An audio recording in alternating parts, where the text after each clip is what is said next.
10e destination. Le pays où l'ordre rencontre la nature. Bienvenue en Suède, un pays qui parvient à être à la fois ultramoderne et d'une tranquillité ancestrale. S'étendant sur environ 452 000 km², c'est le 5e plus grand pays d'Europe, et pourtant il ne compte que 10,6 millions d'habitants. Le paysage suédois semble presque irréel. Les forêts couvrent près de 69% du pays, tandis que les lacs occupent plus de 9% de sa superficie.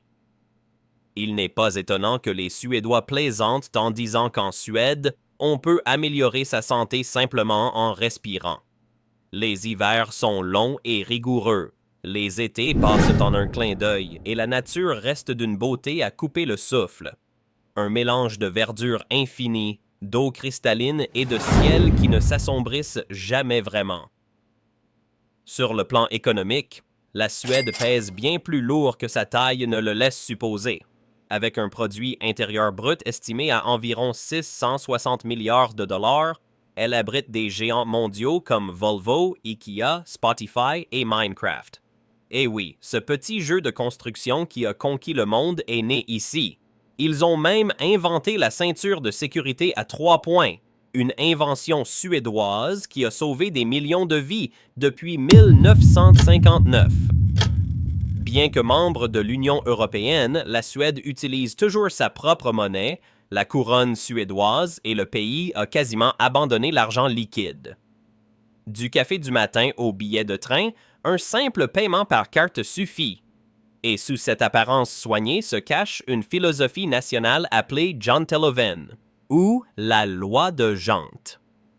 On pourrait la traduire par « ne te crois pas supérieur aux autres ». Ce n'est pas une loi écrite, mais un code tacite qui façonne la manière dont les Suédois vivent avec modestie et respect, sans vantardise ni crise.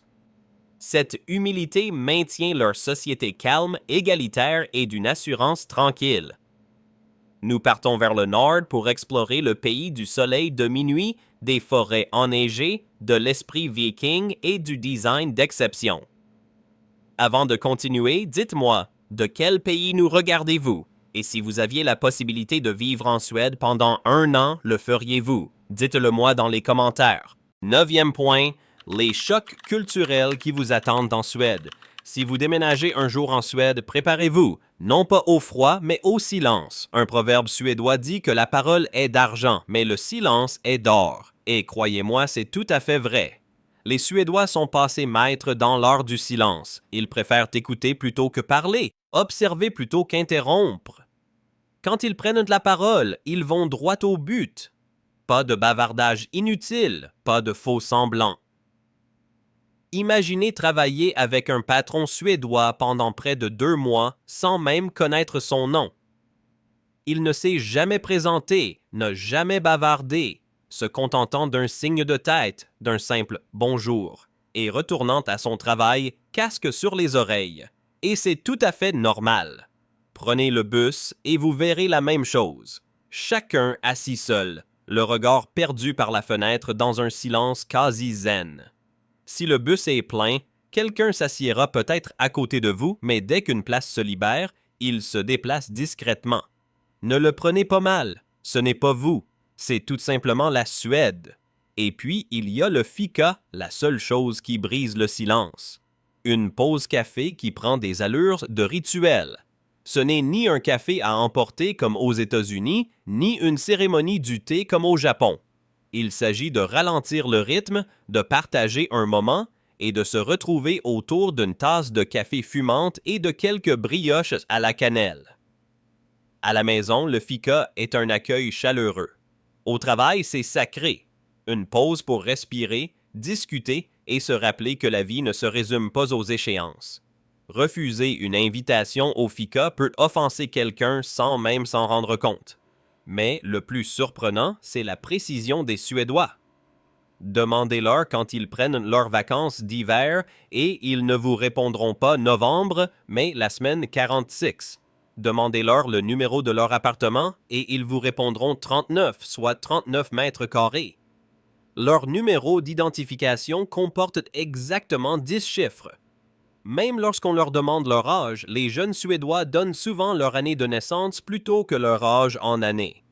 Ici, la précision est un art. Ce souci du détail s'étend même aux termes familiaux. Les grands-parents ne sont pas simplement appelés grand-père ou grand-mère. Il existe un mot spécifique pour la grand-mère maternelle, le grand-père maternel, la grand-mère paternelle et le grand-père paternel. 4 mots pour 2 personnes, car la clarté est essentielle. Et n'oublions pas le lagom, cette philosophie du juste milieu, synonyme de sérénité. Ni trop peu. L'équilibre en toutes choses. Il influence la façon dont les Suédois travaillent, mangent, dépensent leur argent et même décorent leur maison. L'idée est simple. Le bonheur provient de la modération, non de l'excès. Leur langue elle-même reflète cet esprit. Vous entendrez « tack » partout. Un seul mot qui signifie à la fois « s'il vous plaît » et « merci », selon l'intonation. Les Suédois sont également incroyablement honnêtes, parfois même brutalement. Ils ne vous flatteront pas pour être gentils et attendent de vous la même franchise. Vous avez faim? Dites-le. Vous appréciez quelqu'un? Dites-le lui. Ils privilégient la vérité aux apparences. Ils peuvent paraître froids au premier abord, mais une fois la confiance d'un Suédois gagnée, vous avez un ami pour la vie. Ils ne parlent pas beaucoup, mais quand ils tiennent à vous, c'est sincère. Et si vous pensez qu'ils sont stricts sur les règles, détrompez-vous. La Suède est l'un des rares pays au monde où l'on peut se promener, skier, camper, voire même conduire librement sur la majeure partie des terres publiques. C'est ce qu'on appelle l'Allemansrätten, le droit d'accès à la nature. Tant que vous ne vous introduisez pas sur une propriété privée et que vous ne portez pas atteinte à l'environnement, tout le pays est à vous. Si vous avez déjà vécu dans un endroit où le changement culturel vous a marqué, dites-moi. Quelle a été la coutume la plus étrange à laquelle vous avez dû vous adapter? 8e place. Un pays réputé pour la beauté de ses femmes. Si vous avez déjà vu des photos de la Suède, vous avez peut-être eu la même pensée que beaucoup de voyageurs. Les Suédois semblent tout droit sortis d'un magazine de design scandinave. Ils sont souvent grands, naturellement élégants, avec un teint clair, des cheveux blonds et des yeux allant du bleu glacier au vert forêt profond. Mais, à vrai dire, ce qui les rend inoubliables, ce n'est pas seulement leur physique, mais aussi leur état d'esprit. La Suède est l'une des sociétés les plus égalitaires au monde et les femmes y apprennent l'indépendance dès leur plus jeune âge. Elles voyagent, étudient à l'étranger, construisent leur carrière et n'attendent pas qu'on vienne les secourir.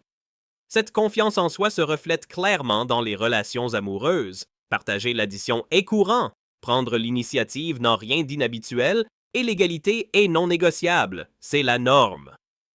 Au premier abord, cette indépendance peut paraître distante, mais ce n'est pas de la froideur, c'est une confiance tranquille. Une grande partie de cela découle du janteloven, cette notion culturelle selon laquelle personne ne devrait se croire supérieur à autrui. L'humilité est profondément ancrée ici, même dans les relations, et l'arrogance est l'un des moyens les plus sûrs de perdre l'intérêt de quelqu'un. Voici maintenant le plus intéressant. Si les Suédoises sont fortes et indépendantes, elles apprécient les gestes simples et sincères. Les compliments ostentatoires et les vantardises exagérées ne fonctionnent pas ici. L'authenticité, en revanche, est essentielle. Écoutez-la attentivement. Soyez respectueux. Soyez authentique. Si vous êtes à Stockholm en été, l'inviter à un fika, un café et une brioche à la cannelle, est sans doute l'initiative la plus suédoise que vous puissiez prendre. C'est un moment de détente, convivial et sans pression. Et, étonnamment, c'est ainsi que commencent de nombreuses histoires d'amour ici. Alors, quel est le véritable secret? Soyez sincère, soyez gentil et ne vous comportez jamais comme si vous étiez supérieur à elle. Elle s'en apercevra immédiatement. Si vous souhaitez conquérir le cœur d'une Suédoise, laissez le chiffre 8 en commentaire. Numéro 7. La Suède importe ses déchets. Après avoir rencontré les Suédoises, Calm et Sursdell, parlons d'un sujet bien moins glamour, les déchets. Et oui, cela peut paraître étrange au premier abord. La Suède importe bel et bien ses déchets. En 2012, les usines de valorisation énergétique des déchets sont devenues si performantes qu'elles ont littéralement manqué de déchets à incinérer. Un Suédois produit en moyenne environ 460 kg de déchets par an, mais cela ne suffisait pas à faire fonctionner le système à plein régime. Alors, au lieu de ralentir, la Suède a commencé à importer des déchets entre 1,4 et 1,6 million de tonnes par an, de pays comme la Norvège, le Royaume-Uni et l'Italie. Et voici la particularité. Ces pays peinent la Suède pour qu'elle s'en débarrasse. La raison de ce système est simple. La Suède recycle pratiquement tout. Environ 99% des déchets ménagers sont réutilisés ou valorisés et seulement 1% finit en décharge. La moitié est recyclée en nouveaux matériaux, papier, plastique, déchets organiques transformés en engrais ou en biogaz et même médicaments rapportés aux pharmacies. Le reste est transformé en électricité et en chauffage urbain, chauffant près d'1 million de foyers et réduisant les émissions de dioxyde de carbone d'environ 2,3 millions de tonnes par an. Ici, le recyclage n'est pas qu'une simple politique, c'est une véritable culture. Dès la maternelle, les enfants apprennent à trier leurs déchets. Les supermarchés sont équipés de machines de collecte qui récupèrent de l'argent des bouteilles et canettes rapportées. Certaines poubelles publiques jouent même une petite mélodie lorsqu'on y jette quelque chose, car apparemment, nettoyer peut être amusant. Pénétrer dans une usine de recyclage, c'est comme entrer dans un film de science-fiction. D'énormes pinces mécaniques soulèvent des montagnes de déchets, tandis que des capteurs et des lasers trinent les matériaux avec une précision étonnante. Le système est si performant que d'autres pays étudient le modèle suédois pour le reproduire. Bien sûr, même le paradis le plus propre a ses failles. En mars 2025, un responsable de la gestion des déchets a été condamné à 6 ans de prison pour avoir enfoui clandestinement plus de 200 000 tonnes de déchets industriels. Un rappel qu'aucun système n'est parfait. Malgré tout, avec des forêts couvrant 69% du pays, un essor des véhicules électriques et un objectif national de neutralité carbone d'ici 2045, la Suède ne se contente pas de gérer ses déchets. Elle façonne l'avenir. Numéro 6. Les plats les plus insolites de Suède. La cuisine suédoise n'est peut-être pas réputée pour ses saveurs exubérantes ou épicées, mais elle sait assurément surprendre avec ses mets originaux. Commençons par le plat le plus emblématique. Les boulettes de viande suédoises, appelées köttbullar en Suède. Ces petites boulettes parfaitement assaisonnées sont servies avec de la purée de pommes de terre, une sauce onctueuse et de la confiture d'érel. L'association peut paraître étrange, mais l'équilibre des saveurs sucrées, salées et crémeuses en fait un plat réconfortant et apprécié dans le monde entier. Dans un registre plus insolite, on trouve le boudin noir préparé avec du sang de porc, de la farine de seigle et des épices tranchées puis frites jusqu'à ce qu'il soit croustillant. Il est généralement servi avec de la confiture d'érel et représente un plat réconfortant et nostalgique pour de nombreux Suédois, que l'on retrouve même régulièrement dans les menus des cantines scolaires.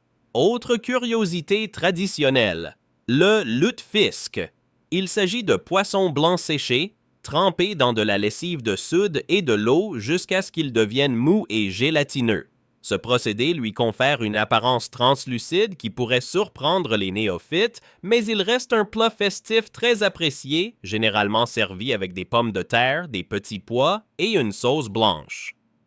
Pour une touche d'originalité visuelle, il y a le smörgåstårta, un gâteau sandwich qui ressemble à un dessert mais qui est composé de couches de pain garni de crevettes, de saumon, de mayonnaise et de charcuterie, décoré comme un gâteau de fête. C'est l'élément central des célébrations et des réunions de famille, même si couper une pâtisserie fourrée aux fruits de mer peut paraître un peu étrange au premier abord. Vient ensuite le défi ultime, le surströmming. Souvent considéré comme l'aliment le plus odorant au monde, ce haring fermenté de la Baltique est célèbre, ou plutôt tristement célèbre, pour son odeur puissante, souvent comparée à un mélange d'œufs pourris, de produits laitiers avariés et de caoutchouc brûlé. Le poisson est pêché à la fin du printemps, salé pendant une vingtaine d'heures, puis fermenté en fût. La fermentation commence en une journée seulement, et les producteurs laissent un espace dans les contenants pour éviter qu'ils n'éclatent sous l'effet du gaz. Une fois en conserve, le processus se poursuit provoquant le gonflement des boîtes, une caractéristique du surströmming. En raison de la pression et de l'odeur, les compagnies aériennes l'interdisent et même les Suédois préfèrent l'ouvrir à l'extérieur. Pour compléter cette liste, on trouve le råracor, un gratin de pommes de terre croustillant généralement servi avec du porc et des ARL. Il reflète parfaitement la philosophie culinaire suédoise, copieux, pratique et conçu pour nourrir la population durant les longs hivers rigoureux. Numéro 5. Le musée des aliments dégoûtants. Bienvenue à Malmö, ville qui abrite l'un des musées les plus étranges au monde. Le musée des aliments dégoûtants. Ce n'est pas un lieu pour les amateurs d'art ou d'histoire. C'est un endroit où votre estomac sera mis à rude épreuve. Ouvert en 2018, le musée occupe environ 400 mètres carrés et expose près de 80 plats provenant de 35 pays, chacun choisi pour une raison bien précise. Quelque part dans le monde, certaines personnes les trouvent absolument répugnants. Ici, tout est authentique. Pas de réplique, pas de filtre, pas de pitié. L'espace est divisé en deux parties, l'une pour regarder et sentir, et l'autre pour goûter si vous l'osez. Selon le fondateur du musée, chaque plat a été sélectionné selon 4 critères: l'odeur, le goût, la texture et l'histoire. Son objectif était de démontrer que le dégoût n'est pas universel. Ce qui vous donne la nausée peut être le plat réconfortant de quelqu'un d'autre. Déambulez dans les expositions et vous découvrirez des cauchemars culinaires venus des 4 coins du monde. Soupe de chauve-souris de Guam, vin de souriceau de Chine et casu marzu d'Italie, un fromage grouillant d'asticots vivants que le Guinness World Records a surnommé le fromage le plus dangereux du monde. Vous trouverez aussi du kiviak du Groenland, des centaines d'oiseaux marins fermentés pendant des mois dans une peau de phoque, un mets d'hiver prisé des Inuits, mais une véritable horreur pour la plupart des visiteurs, dont l'odeur est presque perceptible avant même de le voir. Le musée propose même des curiosités culturelles inattendues. Des choses parfaitement normales dans leur pays d'origine, mais qui suffisent à donner la nausée à de nombreux visiteurs étrangers. L'objectif n'est pas de se moquer, mais de susciter la réflexion. Ce que vous considérez comme dégoûtant est intimement lié à votre lieu de naissance. Les billets coûtent entre 7 et 8 dollars américains, un petit prix à payer pour une expérience gustative hors du commun. Les visiteurs repartent en riant, en frissonnant ou légèrement étourdis, mais toujours avec une réflexion plus profonde sur la gastronomie et la culture. 4e point. Des habitudes insolites qui vous paraîtront incroyables. À première vue, la Suède semble calme, structurée et d'un équilibre presque parfait. Mais passez-y un peu de temps et vous remarquerez de petits détails culturels qui vous feront vous demander si tout cela est vraiment normal. Prenons l'éducation des enfants, par exemple. La Suède a été le premier pays au monde à interdire les châtiments corporels en 1979, et même une légère fessée peut être signalée. L'éducation des enfants repose sur le dialogue, le contact visuel et l'intelligence émotionnelle plutôt que sur la peur. Les parents s'agenouillent souvent pour parler à leurs enfants à leur hauteur. Et puis, il y a le lørdagsgodis, les bonbons du samedi. Depuis les années 1950, les enfants peuvent manger des bonbons à volonté, mais seulement le samedi, suite à des recherches établissant un lien entre le sucre et les caries. Au lieu de les interdire, la Suède a limité leur consommation à un jour férié par semaine. Aujourd'hui encore, le Suédois moyen consomme environ 15 à 16 kilos de bonbons par an, un des chiffres les plus élevés au monde. Certaines lois ont aussi surpris. Jusqu'en janvier 2023, danser dans les lieux publics nécessitait une autorisation officielle, même dans les petits bars. Après des années de critiques, cette règle a finalement été abrogée et les Suédois peuvent désormais danser sans formalité administrative. Un autre détail qui surprend les étrangers est l'attitude décontractée vis-à-vis du corps humain. En Suède, la nudité n'est pas automatiquement sexualisée. Elle est considérée comme naturelle. Dans les saunas, les lacs ou les vestiaires, le confort prime sur les codes vestimentaires stricts. Cela alimente parfois des rumeurs, comme celle selon laquelle les Suédois ne porteraient pas de sous-vêtements. Mais la réalité est bien moins dramatique. Le choix vestimentaire est une décision personnelle et non morale. Et qu'en est-il de la rumeur virale concernant la Suède selon laquelle on n'offre pas le dîner aux invités? C'est en partie vrai, mais le contexte est important. Traditionnellement, les familles évitaient de nourrir les enfants de passage par respect pour les habitudes des autres parents. Aujourd'hui, c'est rare, surtout chez les générations plus âgées. Mais lorsque cette histoire a refait surface sur Internet en 2022, la réaction a été mitigée, entre surprise et gourmandise. La Suède peut sembler prévisible vue de l'extérieur, mais une fois sur place, ce sont précisément ces règles tacites qui la rendent si typiquement suédoise. Troisième point. Pourquoi la Suède est considérée comme un pays heureux? Quand on dit que la Suède est l'un des pays les plus heureux du monde, ce n'est pas du marketing. C'est une question de structure. Le bonheur y est intégré au quotidien, de la naissance à la retraite. Tout commence par la politique familiale. À la naissance d'un enfant, les parents bénéficient immédiatement de 10 jours de congés payés et les prestations de maternité et de paternité se poursuivent bien après. Jusqu'à l'entrée à l'école de l'enfant, les parents peuvent légalement réduire leur temps de travail de 8 à 6 heures par jour. Si un enfant tombe malade, les parents peuvent prendre un congé payé à tout moment jusqu'à ses 12 ans. De plus, les familles reçoivent environ 125 $ par mois et par enfant de moins de 16 ans sans démarches administratives complexes. Pour de nombreux parents, cela représente un soulagement considérable. Ce filet de sécurité sociale se poursuit tout au long de la vie. L'éducation est entièrement prise en charge jusqu'à 18 ans. En cas de difficulté à trouver un emploi, l'État propose une aide à la recherche d'emploi ou des allocations chômage. La culture du travail ne valorise pas l'épuisement professionnel.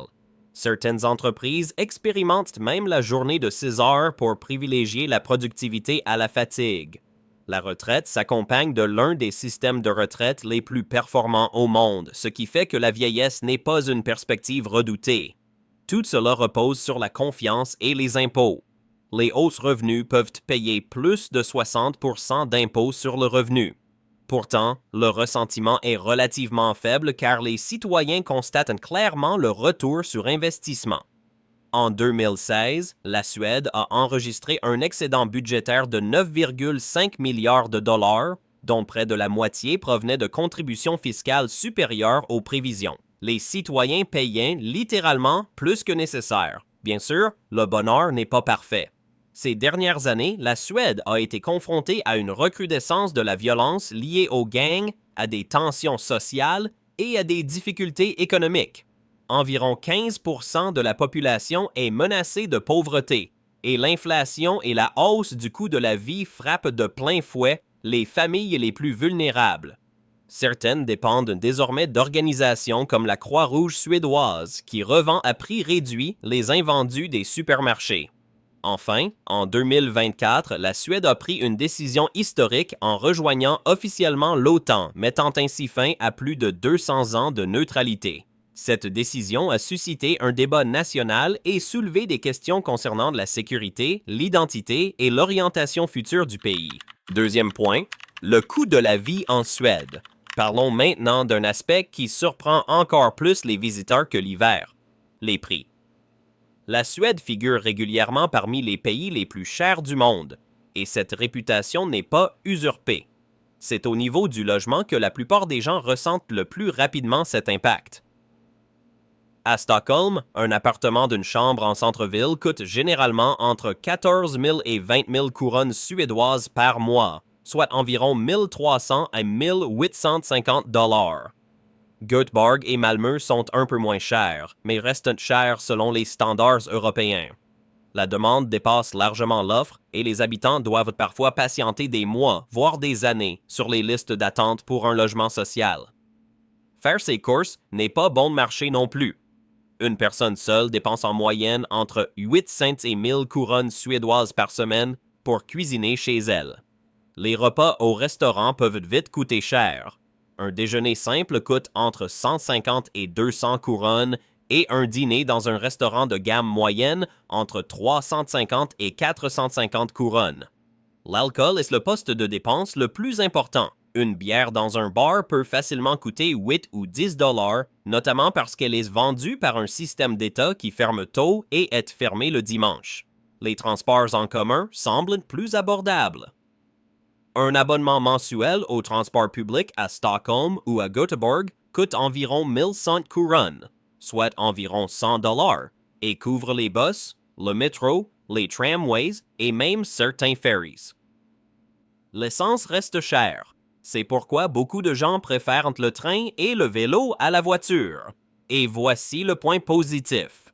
Les soins de santé sont universels et une consultation chez le médecin coûte généralement moins de 12 dollars, avec un plafond annuel d'environ 130 dollars.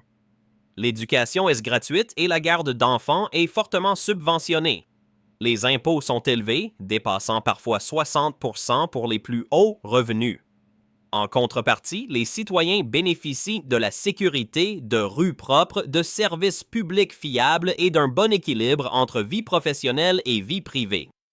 C'est un système où l'on paye plus cher au départ, mais où l'on s'inquiète moins à long terme. La vraie question est, préférez-vous avoir plus d'argent en poche aujourd'hui ou privilégier la tranquillité d'esprit à long terme? Numéro 1. Les festivals qui révèlent la vraie Suède. Si vous voulez comprendre la Suède, ne commencez pas par les musées. Suivez plutôt les festivals. Tout commence avec la nuit de Valpurgis, ou Valborg, le 30 avril.